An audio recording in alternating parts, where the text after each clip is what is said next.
Welcome to 1 TV news. ముందుగా headlines చూద్దాం.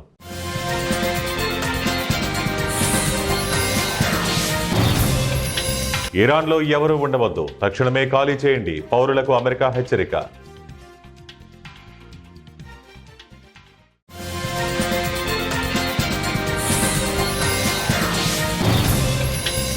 Iran దెబ్బకు గల్ఫ్లో 13 యుఎస్ బేస్లు తుణాతుణకలు, అమెరికాకు భారీ నష్టం.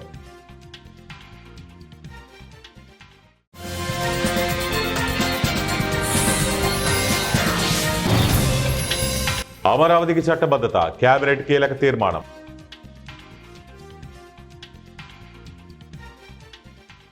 పౌరులకు అమెరికా హెచ్చరిక చేసింది. పశ్చిమాసియాలో పరిస్థితులు ఉద్రిక్తంగా మారుతున్నాయి. మధ్యప్రాచ్యం యుద్ధం ప్రారంభమై 27 రోజులైంది. ఇప్పటికే తీవ్ర స్థాయిలో దాడులు జరుగుతున్నాయి. ఓవైపు చర్చలు జరుగుతున్నాయని ట్రంప్ చెబుతున్నప్పటికీ దాడులు ఏమాత్రం తగ్గటం లేదు. ప్రస్తుతం ఇజ్రాయెల్ భీకర దాడులు చేస్తోంది. ఇరాన్ కూడా ప్రతీకార దాడులు చేస్తోంది. ఈ నేపథ్యంలో మధ్యప్రాచ్యంలో తీవ్ర ఉద్రిక్త పరిస్థితులు కొనసాగుతున్నాయి. తాజాగా భద్రతాపరమైన ముప్పు కలిగి ఉన్న నేపథ్యంలో ఇరాన్ను విడిచి వెళ్లాలని అమెరికా రాయబార కార్యాలయం పౌరులను కోరింది. ఈ మేరకు ఇరాక్లోని అమెరికా రాయబార కార్యాలయం తాజా భద్రతా హెచ్చరికను జారీ చేసింది. ఇరాన్కు అనుబంధంగా ఉన్న సాయుధ బృందాలు కుర్దిష్ ప్రాంతంతో సహా దేశవ్యాప్తంగా ఉన్న అమెరికా పౌరులను లక్ష్యంగా చేసుకుని దాడులు చేశాయని పేర్కొంది. తమపై ఏకపక్షంగా యుద్ధానికి దిగిన అమెరికాపై ఇరాన్ కసి తీర్చుకుంటుంది. అమెరికా దాడులకు ప్రతీకారంగా మిడిల్ ఈస్టులోని యుఎస్ సైనిక స్థావరాలపై ఇరాన్ మిసైళ్లు, డ్రోన్లు, బాంబుల వర్షం కురిపిస్తోంది. ఇరాన్ దెబ్బకు ఇప్పటి వరకు పశ్చిమాసియాలోని 13 అమెరికా సైనిక స్థావరాలు ధ్వంసమైనట్లు న్యూయార్క్ టైమ్స్ వెల్లడించింది. ఆ సైనిక స్థావరాలు దాదాపు నివాసయోగ్యం కానివిగా మారాయని పేర్కొంది. దెబ్బతిన్న 13 స్థావరాలలో కమ్యూనికేషన్ వ్యవస్థలు, ఎయిర్ ఫీల్డ్ మౌలిక సదుపాయాలు, ఆయిల్ పైప్ లైన్లు ధ్వంసమయ్యాయి. దీంతో అమెరికాకు భారీగా ఆర్థిక నష్టం వాటిల్లింది. ఇరాన్ శక్తి సామర్థ్యాలను తక్కువగా అంచనా వేయడంతో అమెరికా తగిన మూల్యం చెల్లించుకోవాల్సి వచ్చిందని నివేదిక పేర్కొంది. ఇరాన్ దళాలు గల్ఫ్లోని అమెరికా సైనిక, ఇంధన ఆస్తులపై అత్యంత ఖచ్చితమైన క్షిపణి, డ్రోన్ దాడులు చేశాయి. రాష్ట్ర రాజధాని అమరావతికి చట్టబద్ధత కల్పించే దిశగా రాష్ట్ర మంత్రివర్గం కీలక నిర్ణయం తీసుకుంది. సమాచార పౌర సంబంధాల శాఖ మంత్రి కొలుసు పార్థసారథి కేబినెట్ బ్రీఫింగ్లో ఈ విషయాలను వెల్లడించారు. ఏపీ పునర్విభజన చట్టం 2014లోని సెక్షన్ 5ను సవరించి సిఆర్డీఏ పరిధిలోని అమరావతిని రాష్ట్ర రాజధానిగా చేర్చాలని మంత్రివర్గం తీర్మానించింది. భవిష్యత్తులో ఎవరు రాజకీయ కారణాలతో రాజధానిని మార్చకుండా ఉండేందుకు అసెంబ్లీలో కూడా ప్రత్యేక తీర్మానం చేయించాలని నిర్ణయించింది. గత వైసీపీ ప్రభుత్వం 3 రాజధానుల పేరుతో అమరావతిని దెబ్బతీసిందని విమర్శించిన మంత్రి ఇప్పుడు శాశ్వత రాజధానిగా అమరావతిని అభివృద్ధి చేయటమే ప్రభుత్వ లక్ష్యమని తెలిపారు. అమరావతిని రాష్ట్ర ఆర్థిక కేంద్రంగా తీర్చిదిద్దేందుకు చర్యలు తీసుకుంటున్నట్లు చెప్పారు. కర్నూలు జిల్లా కౌతాలం మండలంలోని హల్వీ గ్రామంలో చారిత్రక ప్రసిద్ధిగాంచిన పుణ్యక్షేత్రమైన చరణగిరి సంస్థాన మహంతేశ్వర స్వామి మఠంలో స్వామివారి 240వ పుణ్యారాధన మహోత్సవ కార్యక్రమాలలో భాగంగా ప్రస్తుత పీఠాధిపతి అభినవ మహంత మహాస్వాములకు ఒకే రోజు 240 తులాభార కార్యక్రమం ప్రారంభించారు. గ్రామాల నుంచి పెద్ద ఎత్తున ప్రజలు పాల్గొన్నారు. గురువారం అంగరంగ వైభవంగా జరిగింది. ఆధ్యాత్మికంగా, చారిత్రాత్మకంగా ఈ ప్రాంతం ప్రజలకు మంచి మార్గాన్ని చూపించిన మహంతేశ్వర స్వామి ఆరాధన ఉత్సవాలలో భాగంగా మఠం అభివృద్ధిలో భాగంగా పీఠాధిపతులకు నాణ్యాలతో తులాభారాన్ని చేశారు. ఈ కార్యక్రమానికి భక్తులు, గ్రామస్తులు అధిక సంఖ్యలో తరలివచ్చారు.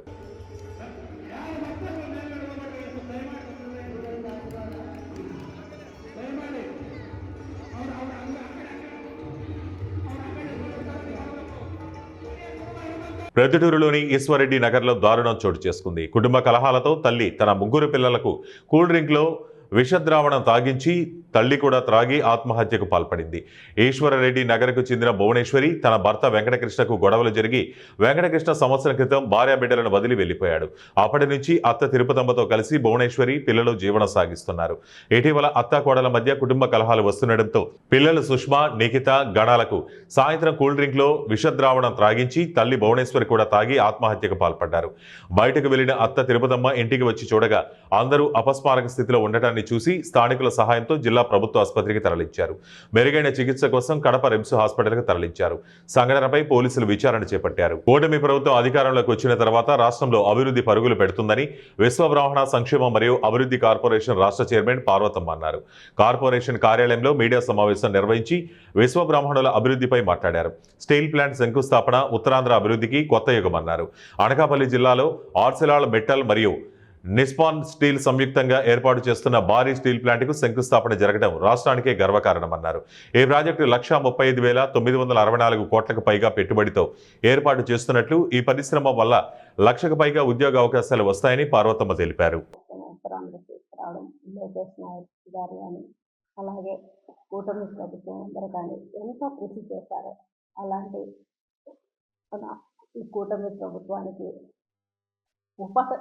యువతకు ఉపాధి కల్పించే దిశగా అడుగులు వేస్తూ యువతను ముందుకు నడిపించడమే కాదు, ప్రతి ఒక్కరిని ఆదర్శంగా తీసుకొని మనమంతా ముందుకెళ్ళాలి అనే మన కూటమి నాయకులందరూ ఎంతో కృషి చేస్తూ ఉన్నారు. మన గవర్నమెంట్ ప్రతిరోజు అనునిత్యం కష్టపడుతూ ఎలా ప్రజలను ముందుకు తీసుకెళ్లాలనే ఒక మంచి సంకల్పంతో విశాఖ జిల్లా ఉత్తరాంధ్ర అభివృద్ధికి ఒక కొత్త యుగం. అనకాపల్లి జిల్లాలో ఆర్సెలాల్ మిట్టల్ అండ్ నిసాల్ స్టీల్ సంయుక్తంగా ఏర్పాటు చేస్తున్న భారీ స్టీల్ ప్లాంట్కు శంకుస్థాపన జరగడం రాష్ట్రానికి గర్వకారణం. దేశ ఉక్కు తయారీ సామర్థ్యాన్ని మరింత బలోపేతం చేసి ఒక ప్రపంచ స్థాయిలో సమీకృత ఉక్కు కర్మాగారానికి సోమవారం నాడు కేంద్ర మంత్రి Kumaraswamy, CM Chandrababu Naidu, deputy CM Pawan Kalyan, అలాగే మంత్రి నారా లోకేష్ గారు శంకుస్థాపన చేశారు. దేశంలోని అతిపెద్ద గ్రీన్ఫీల్డ్ స్టీల్ ప్రాజెక్టులో ఒకటైన ఈ ప్రాజెక్టు సుమారు 1,35,964 కోట్లకు పైగా పెట్టుబడులతో అతిపెద్ద ఉక్కు కర్మాగారాన్ని నిర్మించబోతుంది.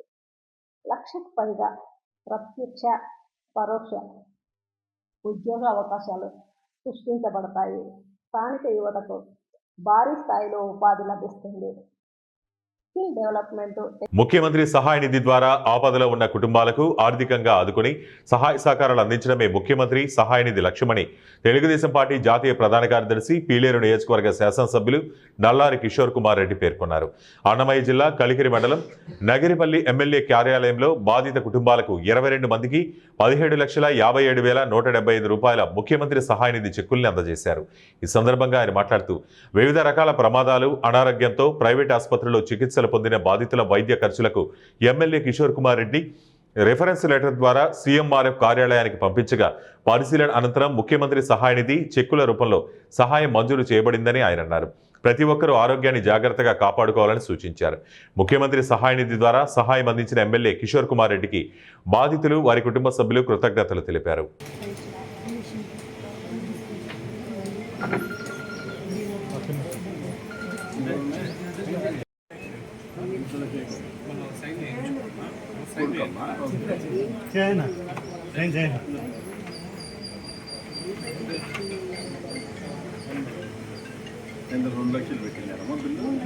ఏం రాజన్నా సంఘమిత్రులు బాగానే ఉన్నారా? బాగానే ఉండరు. తిరుపతి జిల్లా సత్యవేడు మండలం నరసరాజు అగ్రహారంలో గురువారం ఉదయం 6 నెలల పసిపాపను ఓ తల్లి చంపేసిన ఘటన చోటు చేసుకుంది. తమిళనాడులోని వెంగళచేరికి చెందిన హైమావతి భర్త వెంకటేష్తో కలిసి సత్యవేడు పరిసరాల్లో సిమెంట్ రాళ్ల తయారీ పనులు చేస్తూ నరసరాజు అగ్రహారంలో అద్దె ఇంట్లో నివసిస్తున్నారు. వీరికి 5 ఏళ్ల కుమారుడు రుత్విక్, 6 నెలల పసికూతురు ఉన్నారు. గురువారం ఉదయం పాలు కోసం ఏడుస్తున్న పసిబిడ్డపై క్షణికావేశానికి లోనై తల్లి చిన్నారి గొంతు నిలిపి హత్య చేసినట్లు తెలుస్తోంది. బిడ్డ కదలికలు లేకపోవడంతో కుటుంబ సభ్యులు దిగ్భ్రాంతికి గురై వెంటనే పోలీసులకు సమాచారం అందించగా సిఐ మురళీనాయుడు, ఎస్ఐ సాయినాథ్ చౌదరి సంఘటనా స్థలానికి చేరుకుని విచారణ చేపట్టారు. విచారణలో భాగంగా పాల కోసం ఏడుస్తుండటంతోనే చంపేశారని తల్లి చెప్పినట్లు సమాచారం. అగ్రహారం విలేజ్లో ఇంట్లో ఫస్ట్ ఫ్లోర్లో ఒక చిన్న బేబీని 5 నెలల ఆడ శిశువును ఆ శిశువు యొక్క తల్లే చంపేసింది, ముక్కు నోరు మూసిపెట్టి చంపేసింది అని సమాచారం వచ్చింది పోలీస్ స్టేషన్కి. వెంటనే ఇక్కడికి రషప్ అయ్యాము అందరము. రషప్ అయిన తర్వాత ఇక్కడికి వాళ్ళ ఆ బేబీ యొక్క తండ్రి వెంకటేష్ అతను వచ్చి పోలీస్ స్టేషన్లో ఫిర్యాదు ఇచ్చాడు. అతని ఫిర్యాదు మేరకు డైరెక్ట్గా మర్డర్ కేసు మేము హత్య కేసు నమోదు చేసాం. పోలీస్ స్టేషన్లో ఇన్వెస్టిగేషన్ స్టార్ట్ చేసాము. ఆ ఇన్వెస్టిగేషన్లో భాగంగా ఇక్కడ మన సీన్కి వచ్చి సీన్ అంతా చూసాము. ప్రస్తుతం ఇక్కడ ఉన్న పరిస్థితులు చూసినట్లయితే మనకు ఈ శవ పంచనామా ద్వారా తెలిసినది ఏంటంటే ఆమె యొక్క శిశువు యొక్క తల్లే గొంతు నిలిమి లేదంటే ముక్కు నోరు మూసిపెట్టి చంపిందనేది ఇప్పుడు ఉన్నటువంటి ప్రాథమిక సమాచారము. దీనిపైన ఇప్పుడు పోస్ట్ మార్టంకి పంపిస్తున్నాం ఆ యొక్క ఆడ శిశువుని. ఆ పోస్ట్ మార్టంలో తేలుతున్నందుకు ఇది ఎట్లా ఏ విధంగా చనిపోయిన కారణం తెలుస్తుంది. అదేవిధంగా ఇన్వెస్టిగేషన్ ఇప్పుడే స్టార్ట్ చేశాము. ఇన్వెస్టిగేషన్లో భాగంగా వాళ్ళ తల్లిని, అది నిజమైనట్లయితే వాళ్ళ ప్రాథమికంగా మన నిర్ధారణకు వచ్చినట్లయితే ఆ శిశువు యొక్క తల్లిని అందరినీ మేము అరెస్ట్ చేసి దానికి కారణం ఇంకా ఎవరైనా ఉన్నారా, ఆమెనైనా ఏ కోణంలో ఆమె చంపాల్సిన పరిస్థితి వచ్చింది, ఒక తల్లి తన సొంత కూతుర్ని చంపడం అంటే దానికి బలమైన కారణాలు ఏమున్నాయి, మోటివ్ ఏమి, ఇంటెన్షన్ ఏమి, ఇవన్నీ కూడా చుట్టుపక్కల గ్రామస్తులను, చుట్టుపక్కల ఇంట్లో వారిని, ఈ పై పోర్షన్ కింద పోర్షన్లో వారందరినీ. నాగర్ కర్నూలు జిల్లా కల్వకుర్తి మున్సిపల్ కేంద్రంలోని మహబూబ్ నగర్ సర్కిల్ వద్ద ఉన్న ఉడిపి హోటల్లో సాంబారులో చనిపోయిన కీటకం దర్శనమివ్వడంతో వినియోగదారుడు ఉలిక్కిపడ్డాడు. టిఫిన్ తిందామని ఇడ్లీ వడ సాంబారుతో కావాలని ఆర్డర్ ఇచ్చిన కస్టమర్కు చొక్కెదురైంది. కస్టమర్ ముందు ఉంచిన ఇడ్లీ వడ సాంబారుతో తింటున్న వినియోగదారుడు సాంబారులో చనిపోయిన తేనెటీగను చూసి ఒక్కసారిగా కంగుతిన్నాడు. హోటల్ యజమానితో గొడవకు దిగడంతో సరైన సమాధానం రాలేదు. వెంటనే తన మిత్రుని ద్వారా జిల్లా ఫుడ్ ఇన్స్పెక్టర్కు సమాచారం ఇవ్వగా తక్షణమే స్పందించిన ఫుడ్ ఇన్స్పెక్టర్ శ్రీలత ఉడిపి హోటల్ను సందర్శించి తనిఖీ చేశారు. హోటల్ కిచెన్లో ఉన్న అపరిశుభ్రత చూసి హోటల్ యజమానిపై తీవ్రంగా ఆగ్రహించారు. వినియోగదారులకు నాణ్యత గల టిఫిన్ భోజనం అందించాలని, లేకపోతే హోటల్పై తగిన చర్యలు తీసుకుంటామని హెచ్చరించారు. చలానా విధించి కేసు కూడా నమోదు చేసినట్లు సమాచారం. ఇక ముందు హోటల్ కిచెన్ అపరిశుభ్రంగా ఉంటే హోటల్ను సీజ్ చేస్తామని ఫుడ్ ఇన్స్పెక్టర్ శ్రీలత హెచ్చరించారు.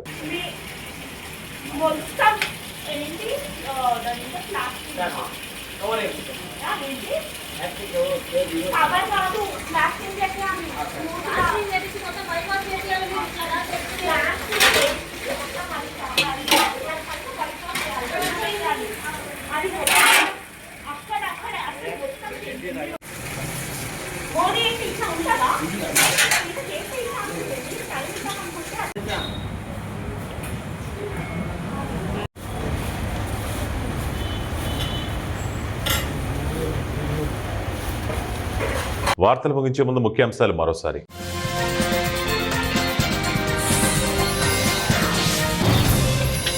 ఇరాన్లో ఎవరూ ఉండవద్దు, తక్షణమే ఖాళీ చేయండి, పౌరులకు అమెరికా హెచ్చరిక.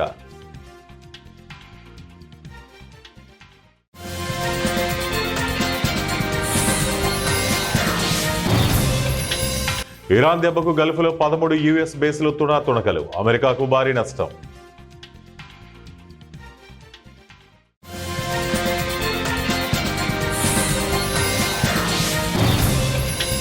అమరావతికి చట్టబద్ధత, కేబినెట్ కీలక తీర్మానం.